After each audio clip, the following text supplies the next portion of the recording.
Welcome to Omaha Public Library's virtual book bash. I'm Erin Dewar. I'm the Readers and Writers Librarian for OPL, and I get to be your MC for the evening, which means that I'm going to talk at you for a few minutes and get you settled, and then we will move on to all of our book talkers. One of them, Angela, who seems very excited to get on the screen. So let's just make sure the rest of our tech is working. So you should see me on the screen. You should also see a slide where our books are going to pop up throughout the evening. You will never have to be on the screen. So if you're in pajamas, you're doing this great. The only people who will have to be up here are myself and all of our book talkers. But we do want to hear from you throughout the evening. So please use that chat box to let us know how things are going, what books you're excited about, and just talk amongst yourselves. Staff will also pop up throughout the evening in there when they're not book talking. So watch out for them as well. Amy Mather, who's our adult services manager, is in the chat. She is there to answer any questions you have. She's going to also share helpful info throughout the evening, including our full book list of all the books that we're talking about and links to upcoming OPL programs and important information for you to know. And hi, Amy. I see Amy saying hi. So last thing I want to make sure that everyone will see is that in just a moment, I'm going to turn on the prize button that's going to be on the center of your screen. Let's just make sure. It'll pop up there in just a second. So at the bottom of your screen in the middle, it's going to say enter here to win prizes in a little green box. So that is just a short feedback survey that we want you to fill out. It's how you're going to enter it into our prizes for the evening and just give us a little bit of feedback about this program. So speaking of prizes, we do have 10 this evening. We have 4 $25 gift cards to local bookstores, including the Bookworm, Dundee Book Company, The Next Chapter, and the Book Nook. And then we have 6 book bundles, which are just little pairs of books that are recently released or new titles, forthcoming titles that we will be giving out this evening. So we will announce those winners at the end of the evening. So please fill out that survey before kind of like the end of our intermission that we'll have. You do not have to be here till the very end to win, but you do have to fill out that form to get entered. So the rest of the evening is going to look like this. You're going to hear from 7 book talkers. If you picked up our little booklet from the branches, we had 8 planned and one of them had to step out at the last minute. So you're going to hear from 7 of them. They're each going to talk about 5 books that they're really excited to talk about. These might be new, they might be older. They're going to be a bunch of different genres. And they're also going to mention some OPL programs and services while they're talking. So the first thing that you might hear them talk about is the OPL Reading Challenge, which is a group of 12 challenges designed to help you broaden your reading horizons. So you might hear book talkers talk about specific challenges or recommend titles for specific challenges. And if you want to know more about the Reading Challenge, if you're not familiar, go to OPL's website to learn about all the challenges and how you can potentially win prizes by finishing all 12 categories. The next thing you might hear about is our book club bag collection. So this is a collection of titles that we have curated just for book clubs. Each bag has 7 to 12 titles of copies of a title and a discussion guide, so you can just check it out and use it with your book club away from the library. And the last thing you might hear them mention is the Book Drop podcast. So the Book Drop podcast is a weekly podcast where we share our love of reading and talk about books every week. Tonight you might hear people mention that they're on the team, or they might mention that a book was mentioned on the podcast because that is one of our reading challenge categories for this year. So you can find out more information about all these services on our website at omahalibrary.org. And if you want to listen to the podcast, you can just search for the Book Drop on your favorite podcast app, and we should pop up right there. We're in our 4th season, so there are a lot of back episodes to listen to. So I think that is everything I needed to really talk to you guys about. We are going to listen to 3 of our book talkers, and then we'll come back for our intermission, and we'll take like a 10-minute break just to get our second group of book talkers in. So before that intermission ends, make sure you fill out that feedback survey, and I will give you a couple more warnings. So I'm going to bring on our first book talker for the night. So just one moment.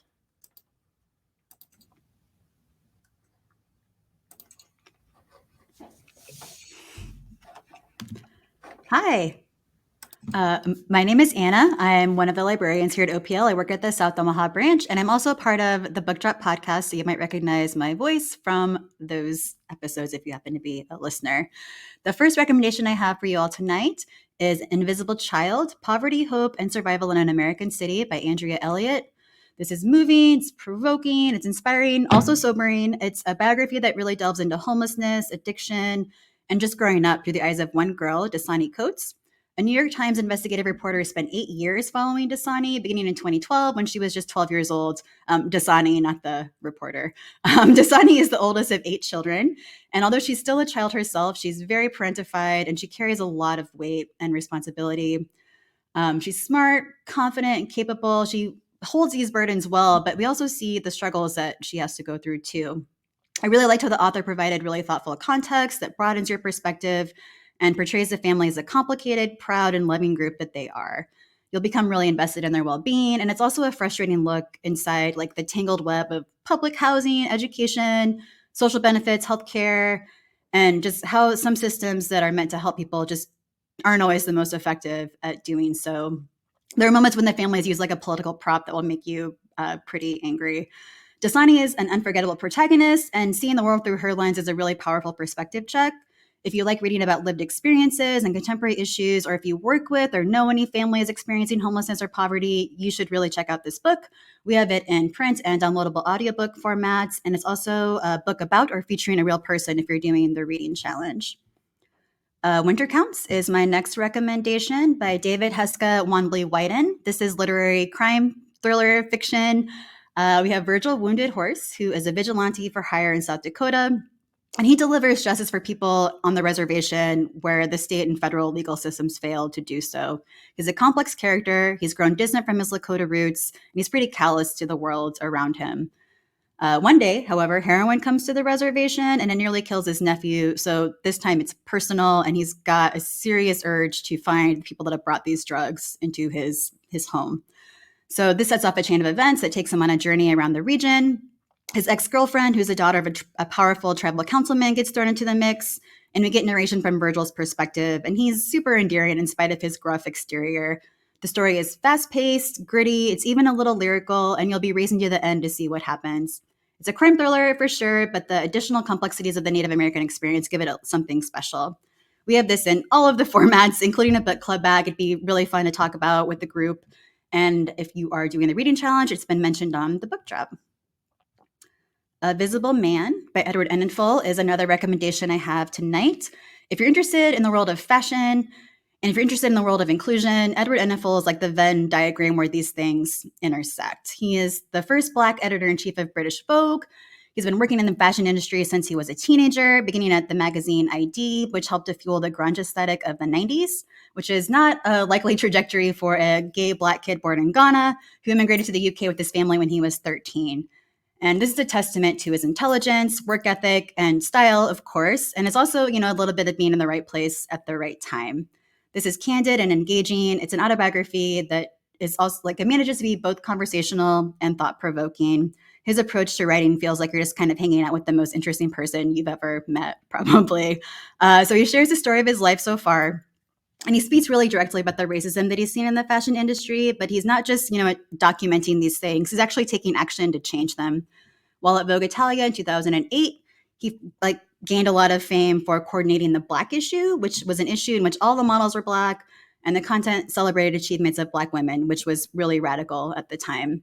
He's brought political issues and current events to the pages of British Vogue, and currently about a quarter of his staff is Black, which is a massive change, not just for that publication, but it's abnormal for the whole fashion industry. So he's someone that's not just using his power to have a platform. He's action. He's acting. He's doing things to actually make a change. And so it's just really inspiring to hear his thoughts. So we have this in print format. If you're doing the reading challenge, this could either work for the book by a Black writer category, or also a book about or featuring a real person. Circe is my next recommendation by Madeline Miller.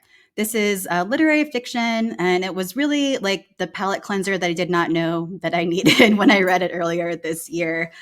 So in traditional mythology, Circe is a side character. She's best known for turning men into swine. And in this story, she's the main character. She's got this massive, captivating arc. Then I really love the way the author plucked like a minor character from obscurity and gave her her own really compelling narrative. So Circe is the daughter of a beautiful nymph and Helios, who is the powerful sun god. And so you'd think she would really have it made, but that is just not the case. As a child, she's awkward. She doesn't appear to have any of the gifts that her siblings do. Her mother is pretty cruel, and her father is not that great to her either. So she struggles, and she does eventually, though, discover her hidden power of witchcraft and plant magic. And as she learns how to use it, there are some unintended consequences or results. So she ends up exiled as a result. So she's banished to an island. She's got to figure out how to survive, how to make the most of her powers, what kind of life she really wants to live. And maybe she'll find love at some point. And she also has to outwit a few gods. So as an outcast her whole life, she's really sensitive to the downtrodden. And the way she talks about breaking the chain of fear reminded me a lot of Daenerys from Game of Thrones, but Cersei has a much better story arc. So don't let that frighten you away. So power is a really major theme of this book. There's a lot of tension between gods and mortals. The story is immersive, it's dramatic, it's character driven. And the writing is just like straight up beautiful. I love the way Madeline Miller describes pretty much everything from a wall to a meal to like clothing. She's just a really beautiful writer. So this is just a mythological story with really human themes that really resonate in any setting or any time or place. We have this in print book, large print, audiobook, and ebook formats. And I do not have a reading challenge category for it, but I might mention it in the podcast one day. So, White Women, Everything You Know About Your Own Racism and How to Do Better by Regina Jackson and Syra Rowe is my last recommendation for you guys. This is a really quick but impactful nonfiction book that I think is just, it was great. It's candid, it's thought-provoking, and it's an instructional approach to becoming anti-racist. This book might make you uncomfortable, but that is how we grow, my friends. So I found myself going back to reread multiple sections, nodding my head throughout, and also sometimes kind of feeling like I was punched in the chest. So this book says what I guess many women of color would really like to say to white women, and we need to hear it. I think this is really, the book is an opportunity for all women to treat each other better, ultimately. So the authors, along with one other woman who is white, they run a business called Race to Dinner. The 2 is the number, not spelled out. And what they do is they host dinners or invited to come speak to groups of women, largely white, and they have just incredibly candid discussions about race. There share teachable moments from these dinners throughout the book. And if you're a white person, you will recognize yourself or someone that you know in these comments, behaviors, and instincts. This happens in the workplace, in the neighborhood, in the school, just so many examples of what I would call just everyday racism. I really appreciated the sections about perfectionism, like how damaging that is to all women in general, but especially white women. And I also really liked the kind of trickle down theory of misogyny that the authors discuss. Women are marginalized by men, and then white women then marginalize women of color as a kind of like the power plays that they subconsciously learn. These aren't excuses for racist behavior, but they definitely help establish context. This is a short but highly effective book, and really one that I recommend every white person read, not just women. And there's a section at the end that can help you get activated and keep that work going. So we have this in print book, and if you're doing the reading challenge, this would be great for a book by a Black writer. Thank you guys so much for listening to my reads, and I hope you pick at least one of them out. Hello, my name is Roseanne Fessy, and I am an adult services specialist at the Willa Cather branch. And I have some interesting books for you tonight. I hope you enjoy them. I will start with The Voyage of the Sable Venus and Other Poems by the American poet Robin Costa Lewis. This was published in 2015, and it won the National Book Award for Poetry that year. The cover is what drew me to this book, and then the poems drew me in even further as I read them. There are 3 sections. The first and the third are the author's original poems. They are very personal and thought-provoking, and they present her meditations on herself and the way that her desires and her race have made her who she is. The central part of the book is simply the titles or the descriptions or the catalog entries from hundreds of museums and libraries all over the world of works of art dating back centuries upon centuries of the Black female form and how the Black female form was represented. I read this entire section in a rush and I had to put it down for a few days and then come back to it again because it just was a lot to take in, but it was something that stood the test of time for me over several days. It doesn't matter really if you are a fan of modern poetry or not. I believe that this book has something in it that will reach you. And I found it incredibly moving. This, if you're doing the reading challenge, this is a book by a Black writer. Coming up next, The Many Daughters of Afong Moy by Jamie Ford. If you are doing the reading challenge, this is a book about a real person. Afong Moy was the first Chinese woman to visit America. She was brought here in the 1840s and advertised as the Chinese lady. She was exhibited as a curiosity, like a circus animal, all over the eastern seaboard. She vanishes from the historical record in the 1850s, and really nothing is known of her fate. Chinese-American author Jamie Ford, whose first novel was the hugely successful Hotel on the Corner of Bitter and Sweet, has given a life to Afong and those of her female descendants. They include a student at an avant-garde boarding school in England in the 1920s, a World War II nurse in Southeast Asia, and a software engineer in near-future Seattle. And while telling their individual stories, we also explore the idea of generational trauma. Is there such a thing? Can it be documented? Do shock and sorrow and fear, can it be so strong that it imprints itself into your DNA to be passed down through your family line? Whether you find that plausible or not, the stories that Ford has concocted here tell these women's lives, and they kept me turning the pages. I'm always happy to be taken on whatever journey Jamie Ford cares to take me on. I highly recommend this book. This is also available in large print, audiobook, ebook, downloadable audio, and as a book club kit. Next, Cheap Land, Colorado, Off-Gridders at America's Edge by Ted Conover. This just was published in the last few months. This is available as a downloadable audiobook. Everybody thinks, ooh, I'd love to go live off the grid in Colorado. Well, Cheap Land, Colorado is the story of a man who decided to do just that, only the part of Colorado where the cheap land is in the San Luis Valley, which is far away from the mountains and the gorgeous scenery and the flesh pots of Aspen. It's in the southwest corner of the state, in the high plains. It's semi-arid, there's not much water, and the winters are bitterly cold. And there's not many jobs, and there's very spotty internet access. The author decided to give it a shot, and he bought land there. And he made a kind of a life for himself there for several years, off and on. But he was always aware that he could bung out of there and go back home, to his real home, in Brooklyn. Nonetheless, this book did hold my interest because he was very good at bringing to life the various people he meets who have chosen to live off the grid in such harsh and difficult areas. It reminded me very much of the book Nomadland in many ways, with its stories of those who don't want to be tied to a particular place or who can't afford another way of life, but are determined to be independent. The folks who settle here know they are not going to get rich, but that's not what they are after. They want their own place on their own terms to be answerable to no one, and they're willing to accept the harshness of their surroundings to achieve that. I really did enjoy this book.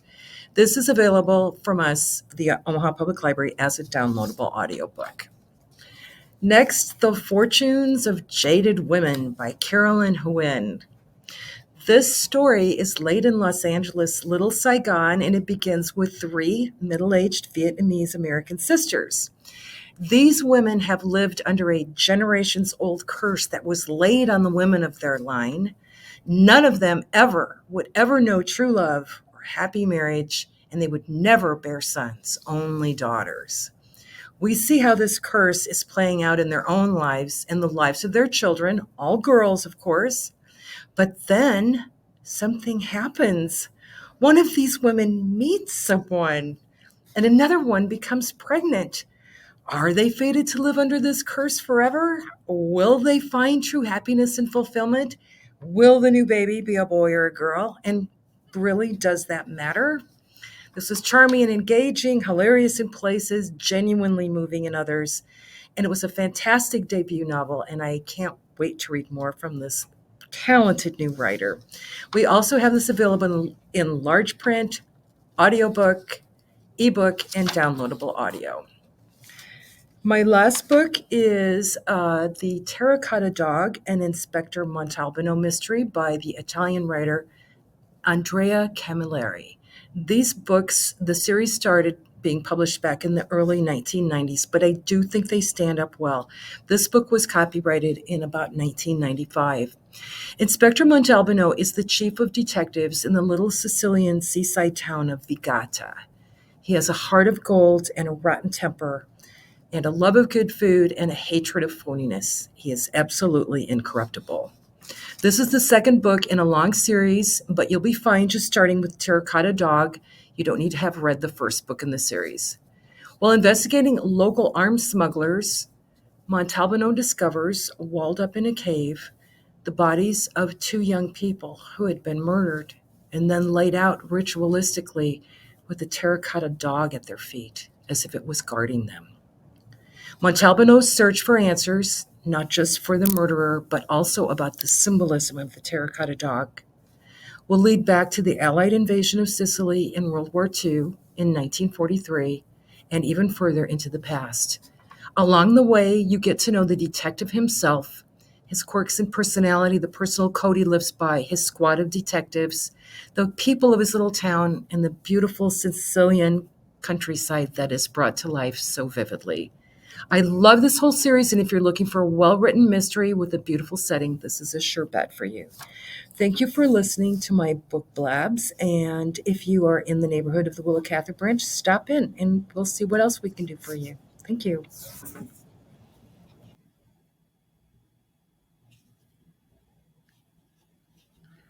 Hello, my name is David Dick. I am an adult services specialist, and you can find me at the Benson branch.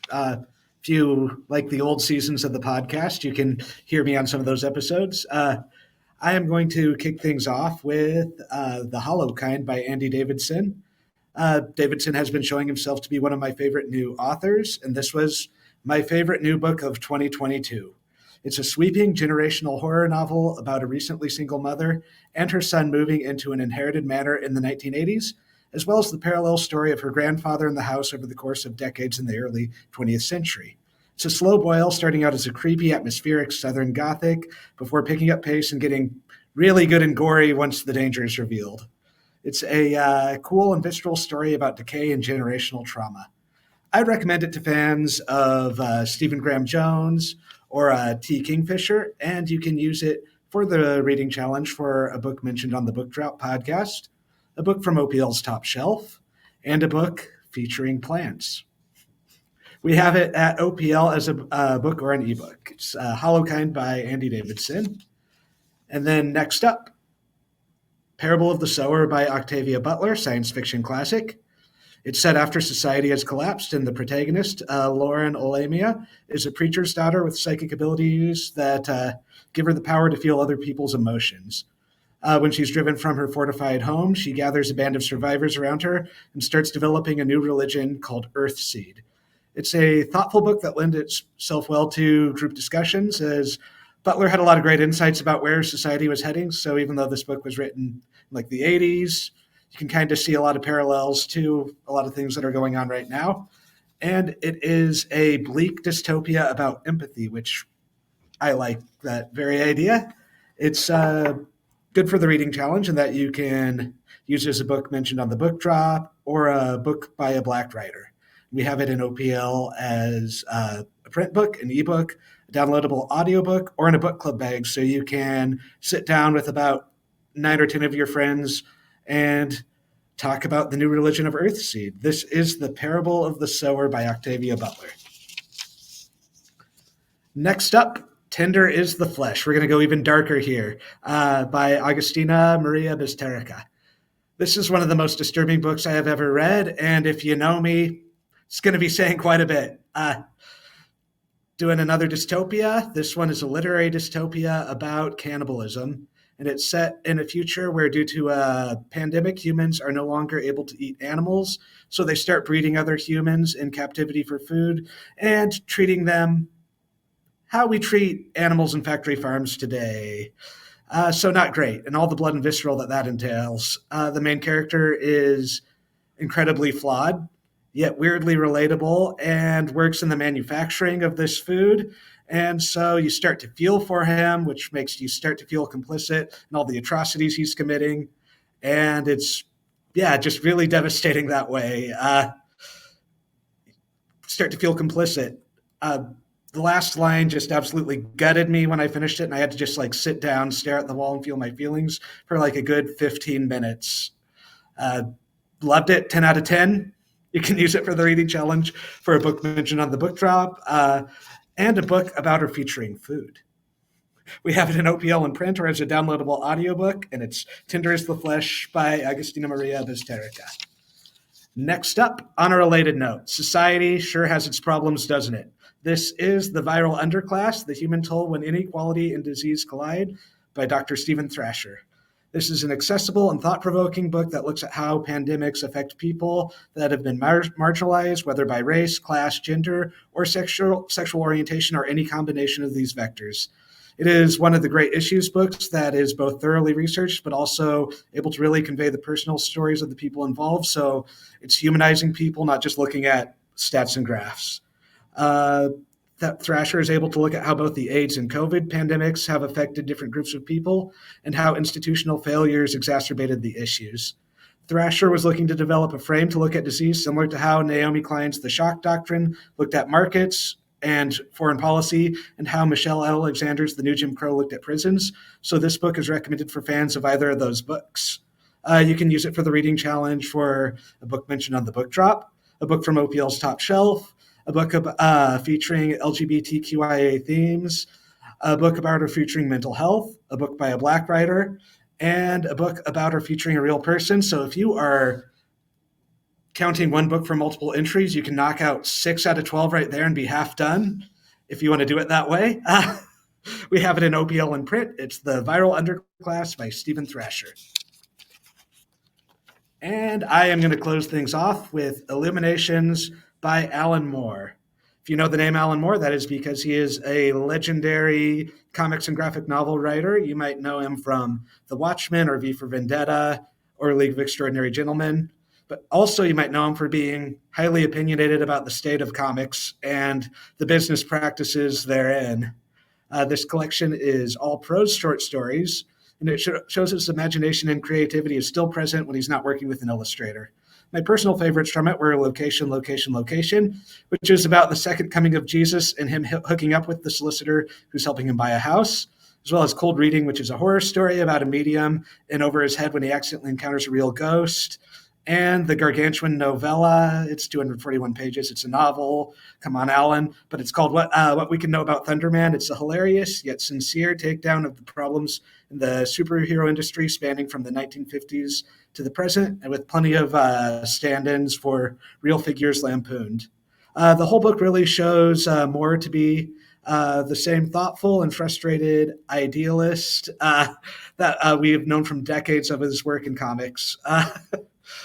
You can use it for the reading challenge for a book about or featuring a real person, because Thunderman isn't exactly subtle if you know who he's mentioning, or a book about or featuring a movie or TV show. We have it in OPL in print or as an ebook, and this is Illuminations by Alan Moore.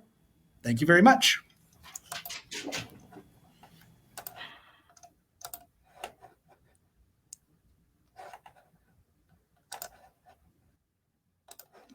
Thank you, Anna, Rose, and David. Let everybody in the chat, let them know which of their books you're excited about, and tell them how great a job they did. So we're going to take a short intermission here in a couple of minutes.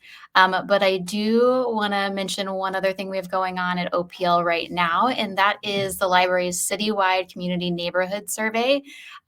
We would love your help to determine the vision of the future of Omaha libraries. So the core question of this survey is, What do you want your future library experience to be?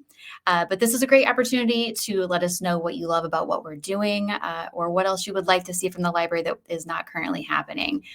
So this is ideally going to drive the entire system over the next few years of projects and stuff going on. So that's 2 surveys for the night. So I'm going to tell you to save that survey and then go make sure you do the price survey. But for the citywide community neighborhood survey, you can get a paper survey at the branch or go to oplsurvey.org to fill out an online version. So we're going to take a quick break. I'm going to say 10 minutes from right now. So 7:43 by my clock. So if you need to grab a snack or top up your drink, now is a great time. We're going to take that time to get our next set of book talkers up, and then we will be right back. Don't forget to fill out your price survey. I will pull names shortly after we get back.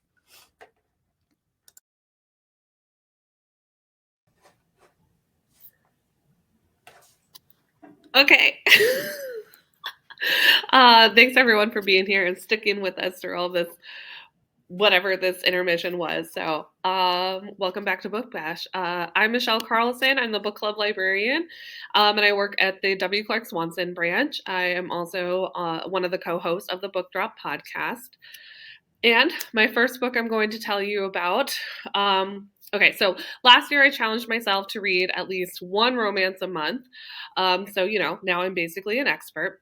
Maybe not so much, but I can say that this was my number one romance of 2022.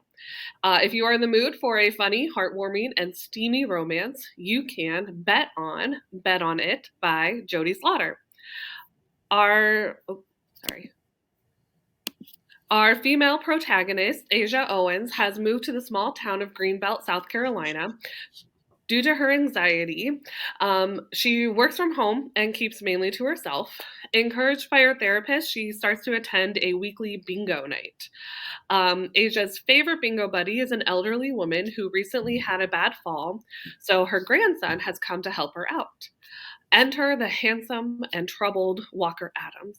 Walker moved away from Greenbelt due to complex relationship with his father, so he very grudgingly comes back to help his grandmother. Sparks fly immediately between Asia and Walker at bingo nights. So they make a casual bet that if one of them wins, then they go home together. But as we know, there are always invisible strings and a no strings attached arrangement. While both characters are dealing with their attraction to one another, they are also coping with their mental illnesses and forming other bonds with other characters who are just as well-rounded as our main characters. Jody Slaughter creates a well-rounded experience with her moving and engaging multicultural romance. It's sexy as heck, and there are no magical fixes to anyone's mental health or relationship issues. There are some explicit language and sex scenes, if you're okay with that. Jody Slaughter's Bet on It is a heart-stoppingly fun, emotional romance that will have readers falling in love until long after the last page is turned. So this is available in print and downloadable audiobook. For the reading challenges, I've talked about it on the podcast. It's a book about mental health. It will be on the 2022 top shelf, and is a book by a Black writer. Sorry, I can't see the other screens. So I'm ready for my next book. Okay. You most likely have heard about this book, but if you have not read it yet, please take this as your sign to pick it up this year. The sentence is the latest from Pulitzer Prize and National Book Award winning author Louise Erdrich. The book opens in November 2019 with Tookie, a Native American woman who lands a job at a small independent bookstore after many years of incarceration. On All Souls Day, the store's most annoying customer dies, and Tookie is convinced she is haunting the store. That in itself would make for a compelling read, but life keeps moving forward and moves into the global COVID-19 pandemic. Tookie, along with her family and coworkers, move through the grief, astonishment, isolation, and furious reckoning that came with this time. A darkly humorous, character-driven novel that is perfect for a reading group, The titular phrase of this book, the sentence, has a multi-layered meaning that is rife for discussion. And we have it in all of the formats: print, large print, audiobook CD, ebook, downloadable audiobook, and book club kit. So everyone can get a copy for your reading group to be able to read. And we have mentioned this on the book drop previously. Okay. It's time for my favorite genre, so get your blankets ready to curl up with this fast-paced psychological suspense thriller. In You're Invited by Amanda Giatissa, Amaya moved away from her home and old friends years ago and is now living a fairly secluded life in the States. Out of the blue, she receives an invite to the wedding of her former best friend and now online influencer, Kavi. And the biggest shock, the groom is her ex-boyfriend. Amaya is determined to stop this wedding and makes the trip to Sri Lanka. Amid all the lavish celebrations, the bride goes missing, and all evidence points to Amaya. This is essentially The Guest List by Lucy Foley meets Dial A for Aunties by Jessie Q. Sutano. We got over-the-top wedding decorations, family, annoying family in some ways, dark secrets, flawed characters, and a really compelling mystery. You'll laugh, you'll scream, and you might even cry. This is available in print, ebook, and downloadable audiobook. It's been mentioned on the Book Drop podcast and is on OPL's top shelf list. Oh, and it's also a book about or featuring a friendship, because at the heart of this story, it is about Amaya and Kavi and what's going on between them. For the next one, there has been no sophomore slump for author Kindy's Cardi Williams. My favorite author has kept the dramatics and lovable characters from her first novel, but threw in a little bit of spice and mystery for her second, People Person. Think of it as Queenie, which was her first novel, meets My Sister the Serial Killer by Oyinka Braithwaite. Aspiring lifestyle influencer Dimple Pennington is saddled with an obstinate boyfriend. She feels incredibly lonely, which is not helped by her complex abandonment issues stemming from her absent father. The same father who has also left his 4 other children, Dimple's half-siblings. After a very traumatic event, altercation, if you will, a desperate Dimple doesn't know who to turn to except her strange siblings, who somewhat begrudgingly come to her rescue. It's a story of forced connections that is engaging, full of complex characters, and begs the question, what would you do for family? It's available in print, CD, ebook, and downloadable audiobook. As I mentioned on the book drop, it's on top shelf and is a book written by a Black writer. Okay. And finally, we have for any Omaha Reads fans, in 2021, our community joined together in reading You'll Never Believe What Happened to Lacey, Crazy Stories About Racism by Amber Ruffin and Lacey Lamar. The horrifyingly entertaining stories in this book were in some ways just the tip of the iceberg. So in their second essay collection, the sister authors share even more harrowing yet hilarious stories of their personal experiences with racism. They also include more of their family and friends, which presents an incisive and witty look at the absurdity of everyday racism as an experience across age, gender, and appearance. Many of those interactions happen right here in Omaha, and you will be asking yourself, do they mean this store? Was it that car dealership? Oh my God, I think I know her. Ruffin and Lamar are so funny on such a sobering topic, you cannot not read this book.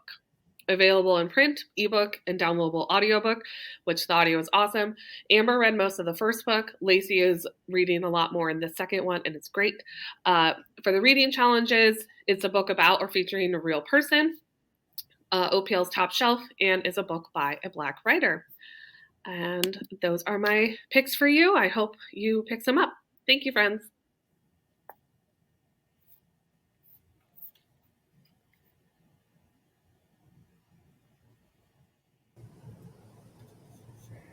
Good evening, all. My name is Jessica, and I'm an adult library specialist at the Willa Cather branch on 44th and Center. I'm excited to share with you some of my more recent favorite books. So let's get started. The Tender Bar by J.R. Moehringer. This is a beautifully written memoir set in Manhasset, Long Island, which is about 17 miles from New York City. This was the first from writer J.R. Moehringer, who was also the ghostwriter for the very popular Agassi autobiography and the more recent Prince Harry autobiography entitled Spare, that many of you have probably heard about. We've got about, I think, 300 holds in the library system on Spare right now. This book begins with JR as a young boy who only knows his absent father by obsessively listening to him as the DJ on a late night radio program.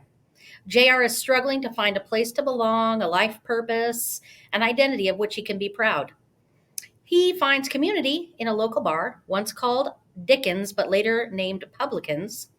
His Uncle Charlie bartends, and JR becomes a regular fixture, soaking up soda, barroom drama, and life lessons from the regulars there. Those well-read barroom regulars become role models, friends, and mentors for JR, encouraging him to follow his dream to be a writer. And this journey leads him to Yale University, also a very prestigious newspaper career, and then eventually to win a Pulitzer Prize for this memoir. So belly up to the bar to laugh and cry along with JR and his colorful cast from his past right up until closing time. This book would qualify for the real person and friendship categories of the Reading Challenge, and it is available in spoken CD and ebook in our catalog as well. The Maid by Nita Prose. Molly is a 25-year-old maid in a luxurious 5-star hotel. She loves her job, her uniform, and her maid's trolley. She's meticulous in her work, through which she finds personal fulfillment and satisfaction. However, Molly's a bit awkward. She doesn't have great social skills, and the other maids often call her Roomba the robot. She had lived most of her life with her grandmother, who was her life coach and guide, until Gran's most recent passing. Now on her own, Molly, the hotel maid, finds herself an unlikely detective in the middle of a murder investigation in her beloved hotel. With the help of some friends she didn't know she had or needed, she, of course, solves the mystery, but she learns about friendship and begins to find her way in the world as well. This is a heartwarming debut novel that will have you laughing at the dialogue and cheering Molly on as she comes to understand the importance of human relationships. This would qualify for the Reading Challenge in the friendship and mental health categories, and it's available in large print, ebook, downloadable audio, and also as a book club kit. All right, The Last Mrs. Parrish by Liv Constantine. A perhaps not so chance meeting at a local gym between the desperate and devious drifter Amber and the wealthy and lonely Mrs. Parrish turns into a fast friendship. The two become the best of friends, and soon Amber is wining, dining, and vacationing with Mrs. Parrish, her handsome husband, and their 2 lovely daughters. Enjoying gifts, holidays, and vacations, and a career with Mr. Parrish, Amber eases further and further into the privileged lifestyle of the Parrish family. But Amber wants more, much more. And soon she will get exactly what she wants, but more importantly, just what she deserves. Written from the perspectives of both the women, you will experience lies, manipulation, secrets, and a glimpse into the not-so-perfect lives of the very wealthy, with this page-turning debut written actually by 2 sisters. Liv Constantine is written by 2 sisters. Probably one of my best, most favorite reads of 2022.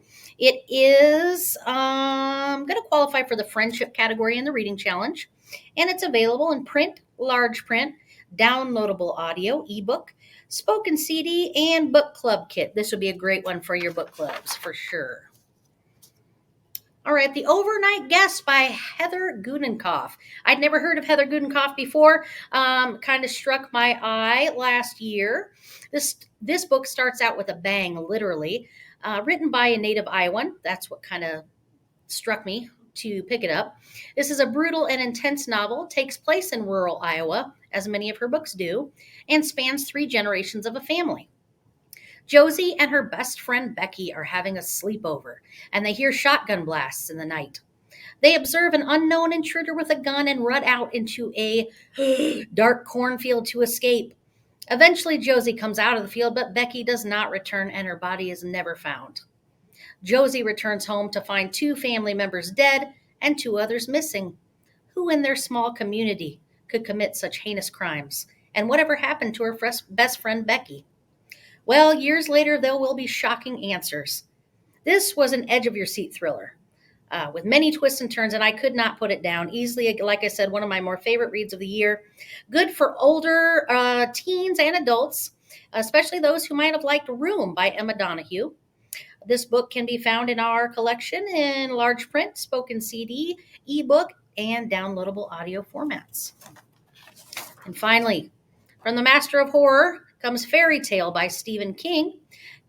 Charlie meets Mr. Bowditch, a grumpy old man with a vicious German shepherd that lives in that creepy house in the neighborhood. Mr. Bowditch has had an accident, and Charlie, being alerted by Mr. Bowditch's dog, comes to his rescue, and an unlikely friendship develops. Charlie learns that Mr. Bowditch has a stairway to another world in the shed in his backyard. Looking for adventure and a way to turn back time on the aging pup, Charlie embarks on a long and dangerous journey down this well and into a fairy tale land beyond his wildest dreams. In Fairy Tale, Stephen King brings to life the timeless stories we all know and love in this beautifully written fantasy. He delights readers by hiding Easter eggs from these stories and from his own previous works. You will meet giants, mermaids, werewolves, royalty, heroes, villains, and monsters. This book is a wild ride on a three-wheeled trike that you won't want to get off. This would qualify as for the top shelf category for the reading challenge, and it is available in print, large print, playaway, ebook, and downloadable audio formats. Thanks for listening. Don't forget to continue to support your local library and keep reading. Awesome. I'll just go. I won't be able to see you guys, but maybe that'll help me with my nervousness. So my name is Rosemary Byrne, and I am adult specialist at Abraham's Branch. And my 5 picks all revolve around friendship. So you're gonna definitely pick. If you definitely pick one of mine, you're definitely going to mark that challenge off, as well as maybe use them for some other ones. For my first pick is Malibu Rising by Taylor Jenkins Reid.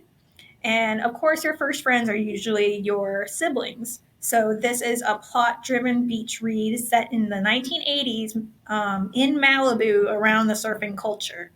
And the story actually takes place in one day and revolves around the Riva children, who have all been abandoned by their father, Mick Riva, who's a celebrity singer who is trying to regain his career back from the 50s. So he's in and out of their lives very often. So there's Nina, who is the oldest and is a model hosting this huge celebrity party. Jay, who's a champion surfer. Hud, who's a photographer and he's a half brother. And then Kit is the baby sister, who's an aspiring surfer and also has a secret. So this book definitely puts friendship, family bonds, and past and futures to the test. This is in large print, regular print, ebook, audio, and book club. This would also constitute for book drop, music, since you get to see the behind the scenes of the father's rise to fame and kind of his glory days. Top shelf, and I think it also should be considered for food because there is something in there called the sandwich.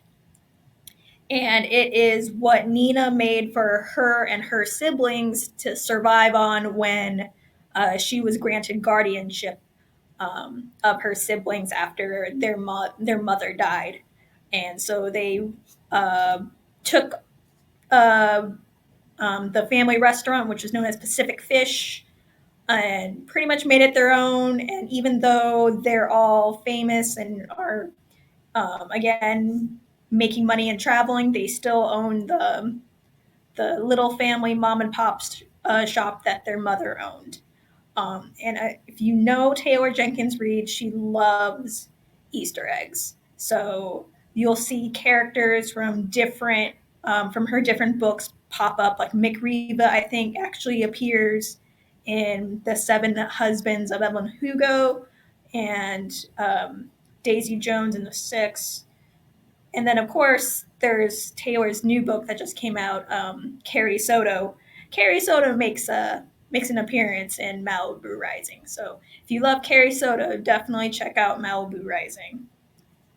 My next book is Tales from the Cafe by Toshikazu Kawaguchi.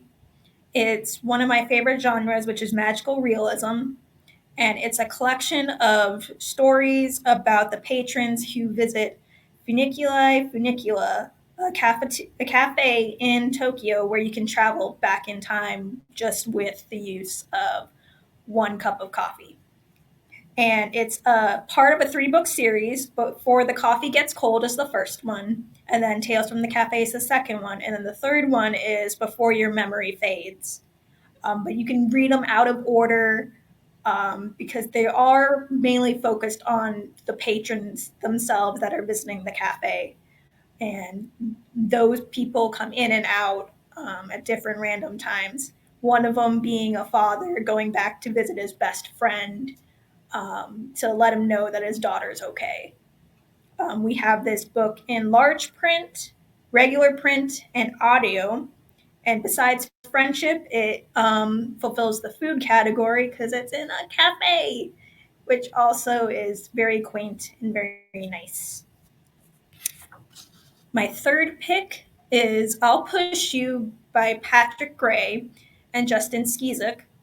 This is a nonfiction story about two best friends who decide to do the Camino de Santiago, which is a 500-mile trek through Spain.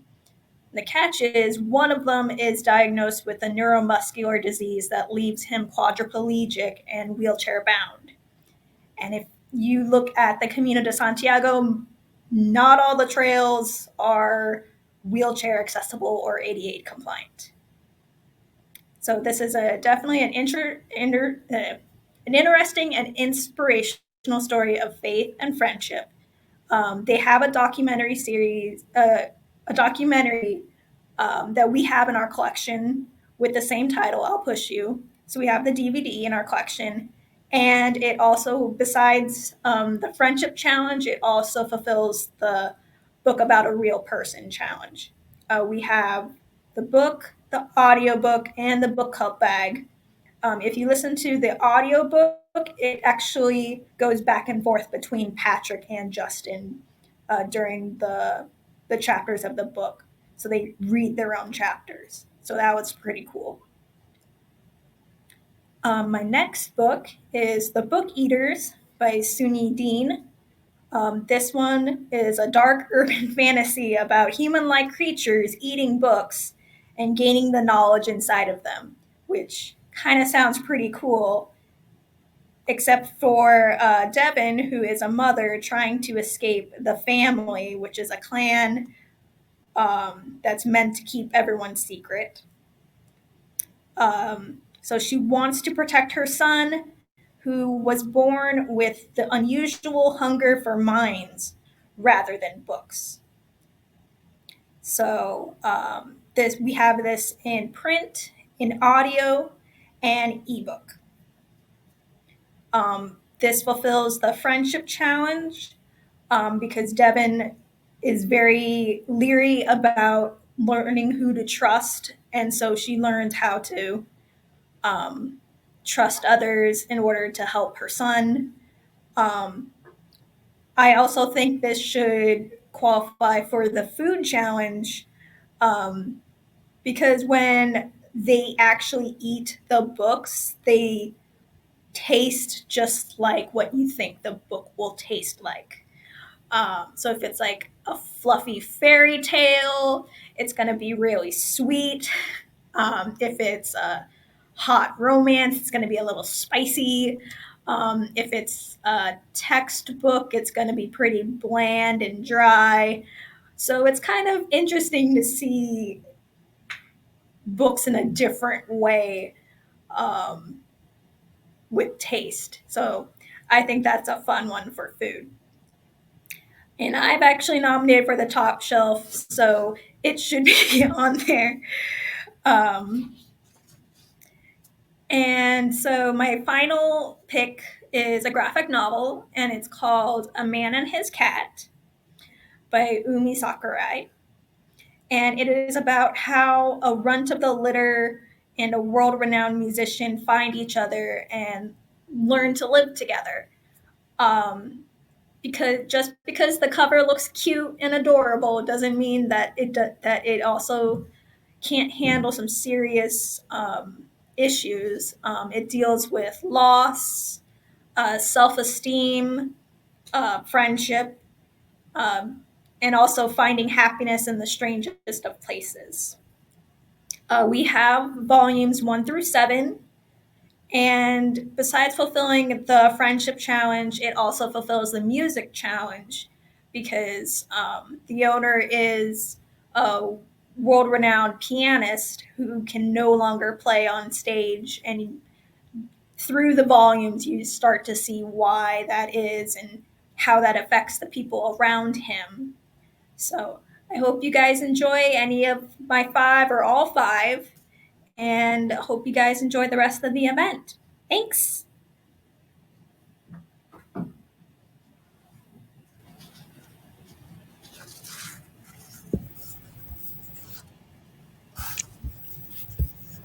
Hello, everyone. I am so excited to be here, obviously, because I kept jumping in ahead of my time. So I really love the Book Bash, and I'm so happy to be here with you. And my name is Angela Fernandez. I'm a collection development librarian for OPL. My first title is Hide by Kirsten White. I'm going to admit that the first thing that attracted me to this book was the picture of a disembodied Ferris wheel that looks like it's plucked from the earth. After a very creepy intro that lets the reader know this amusement park has nothing to do with entertainment, we meet Max, a teenager who seems to have nothing, but gets an opportunity that could change everything for her. A reality show is interested in her. All she would have to do is compete with 13 strangers by hiding in an abandoned amusement park and being the last one to not get caught. She is an expert at hiding. That is how she was able to survive when her family didn't. What? We don't know yet. This competition was made for her. There is only one major rule that has to be followed: get out before sunset. As contestants start disappearing, it becomes clear that they are not just getting kicked off of a reality show. Something nefarious and violent is going on. There are so many dynamic characters that are both enamoring and suspicious. I found myself rooting for some and wondering how others were connected to each other. Stephanie Perkins says, Hide is a claustrophobic thriller choked with weeds, rust, and rot. The hunt is swift and merciless, and the fear is primal and bestial. Don't pick up this book unless you have time to read it all in one anxious sitting. Hide is available as a physical book and a downloadable audiobook. Okay, if being creeped out is not your thing, let's go to something completely different. My next book is Chingona, Owning Your Inner Badass for Healing and Justice by Alma Zaragoza Petty. I fell in love with this book the minute I saw the title. It speaks to something really deep for me as a Latina. The word chingona has an interesting and loaded history as a word that has been used as an insult and is being taken back as a badge of honor in this beautiful book that is part memoir, part manifesto, and part called to self-love and understanding. Zaragoza Petty is a first-generation Mexican-American who talks about growing up between countries and how she looked for a sense of identity. She explores what it means to her to find who she is in a world that tries to define her. How complicated it is to love her field in academia while also feeling like she has to hide part of herself in order to be understood and accepted. The book describes the importance of hearing voices like yours and many wonderful writers who have come before. It is poetic, thoughtful, and had a personal impact on me. She closes with a statement that I really felt. When the world tries to conquer brown women, we surround each other with support. When the world screams fear and hate, Chingonas step up and yell back love and joy. This is why I share this book with my friends, and I hope you will too. Chingona is available as a physical book and a downloadable audiobook, and it can be used in the reading challenge as a book written by a Latina writer. I'm loving the comments, y'all. Okay, so popping back over to fiction, we have Everything I've Never Told You by Celeste Ning. Ning's debut novel starts with the line, Lydia is dead, but they don't know this yet. And then starts telling what seems to be a very normal suburban story in the 1970s in Ohio. Two parents of 3 children are wondering where their teenage daughter is. She's very responsible, popular, studious. She wants to be a doctor just like her mom does. Or that's what they think. But as the book unfolds, we find out that all of the family members are hiding under their own mysteries. As this family starts to uncover their tragedy, they reflect on the things they are missing from each other and explore their experiences as a mixed-race family in a town where there is no one like them. There is a creeping sense of loneliness and distance as we start to see the inner lives of the characters. The story is a stunning portrait of a family wrapped in a mystery that almost takes a backseat to the path leading up to the moment when Lydia disappears. Painful, uncomfortable, and at times frustrating, I realized that I was rooting for everyone in the family to find a place of hope. This book is available as a book club back, and it is rich in content for a good conversation with your friends. Additionally, it is available as a downloadable audiobook, CD audiobook, electronic book, and physical book. My next gift for you is a graphic novel for all of those who said you love graphic novel recommendations. This is Feelings, A Story of Seasons by Majid Tap. It is a gorgeous exploration of the ebbs and flows of our emotions as temperatures change and the seasons leave us. As our weather roller coasters all over our days now, this is the perfect time of year to feast on this visual examination of how our heart moves with the climate. Tap writes, I nurture so I can blossom in the time for summer's return. And I always want to nurture myself to get to summer. But this is such an incredible book. There are so many aspects of it that are delicious to consume. The illustrations are lush and evocative, and the language is simple, honest, and profound. It is an investigation of feelings that she discovers as the year passes. I read this in one sitting, and then I wanted to go back and start over and read it again slowly with a nice cup of tea. This book can be read as part of the reading challenge in the category of a book about or featuring mental health. All right. Imagine being born a princess of a vast kingdom with wealth and seemingly everything at your disposal, and yet not being able to pursue your many interests and loves. You will fight for this opportunity with a passion and ferocity that will make you a legend, both good and bad. Kekai by Vaishnavi Patel takes readers on this incredible journey that is a legend of Kekai. Often maligned in retellings of this tale, this book comes from Kekai's perspective, learning to fight alongside her brother as she mourns apparent abandonment from her mother and the indifference of her father. She is soon married and shows herself a strong warrior and advisor to her husband and king. She saves his life and is granted 2 boons, which will be the dark twists and turns this tale from triumph to tragedy and misunderstanding. Roshi Choksky states, Kekai is a powerful examination of a woman maligned by myth and men. Patel's imagination takes a hammer to immortal legends and changes the stone-hearted villainess and reveals the woman within. Compulsively readable and infinitely compassionate, this is a story I've been yearning for all of my life. It is hard to imagine that this beautifully told epic tale is a debut for Patel, and I can't wait for her to write another book. Kekai is available as a physical book, downloadable audiobook, electronic book, and CD audiobook. Thank you so much for letting me share my treasures with you.